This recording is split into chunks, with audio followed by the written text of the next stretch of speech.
അതെ, നിങ്ങൾക്കൊക്കെ ഒരു ലക്ഷ്യമോ ഒരാഗ്രഹം ഇഷ്ടം ഒക്കെ ഉണ്ടല്ലോ. അത് ഏതൊരു മനുഷ്യനാണെങ്കിലും അവരുടെ ലക്ഷ്യങ്ങളും ആഗ്രഹങ്ങളും ഒന്നും തീർന്നു പോകില്ല അല്ലേ. ഒന്ന് നിറവേറിക്കഴിഞ്ഞാൽ അടുത്തതായിരിക്കും അവരുടെ ഇഷ്ടങ്ങളും ആഗ്രഹങ്ങളൊക്കെ. പക്ഷേ ഇങ്ങനെ മനുഷ്യന്മാരിൽ ഉണ്ടാകുന്ന, അതായത് നിങ്ങളിൽ ഉണ്ടാകുന്ന ഓരോ ഇഷ്ടങ്ങളും ആഗ്രഹങ്ങളും നിങ്ങൾ എപ്പോഴും പരത്തി പറഞ്ഞുകൊണ്ടിരിക്കരുത്.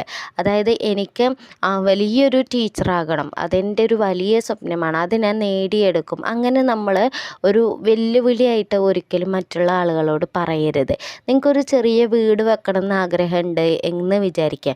അങ്ങനെയാണെന്നുണ്ടെങ്കിൽ ആ വീട് വെച്ചതിന് ശേഷം മാത്രം നിങ്ങൾ ഒരാളോട് പറയുക, എനിക്ക് ഈ ഒരു വീട് വെക്കണം എന്നുള്ളത് എൻ്റെ ഒരു സ്വപ്നമായിരുന്നു, അത് ഞാനിപ്പോൾ നേടിയെടുത്തു, എനിക്ക് ഭയങ്കരമായിട്ട് സന്തോഷമുണ്ട്. അങ്ങനെയുള്ള കാര്യങ്ങൾ അത് നേടിയെടുത്തതിന് ശേഷം മാത്രം പറയുക. ഏതൊരു ഇഷ്ടമായിക്കോട്ടെ, ചെറുതായിക്കോട്ടെ വലുതായിക്കോട്ടെ, നിങ്ങളത് ചെയ്തതിന് ശേഷം അല്ലെങ്കിൽ നിറവേറ്റിയതിന് ശേഷം മാത്രം മറ്റുള്ളവരോട് പറയുക. ഇല്ല എന്നുണ്ടെങ്കിൽ എന്താ പ്രശ്നം എന്ന് വെച്ചാൽ, നമ്മൾ കാണുമ്പോഴൊക്കെ ഇവർക്ക് നമ്മൾ പറഞ്ഞിട്ടുള്ള ഈ ഇഷ്ടങ്ങളായിരിക്കും ഓർമ്മ വരുന്നത്.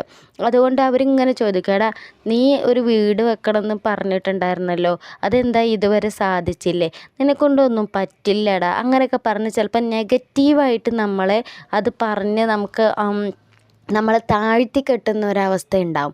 അപ്പോൾ അതുകൊണ്ട് ഒരിക്കലും നിങ്ങളുടെ ഇഷ്ടങ്ങളും ആഗ്രഹങ്ങളും ഒക്കെ നിറവേറ്റാനുള്ള വഴിയിലൂടെ സഞ്ചരിക്കുക എന്നല്ലാതെ മറ്റൊരാളോട് നിങ്ങൾ എനിക്ക് ഇത് നിറവേറ്റണം എന്നുള്ള കാര്യം പറയണ്ട. അത് നിറവേറ്റിയതിന് ശേഷം അഭിമാനത്തോടു കൂടെ നിങ്ങൾ പറഞ്ഞു.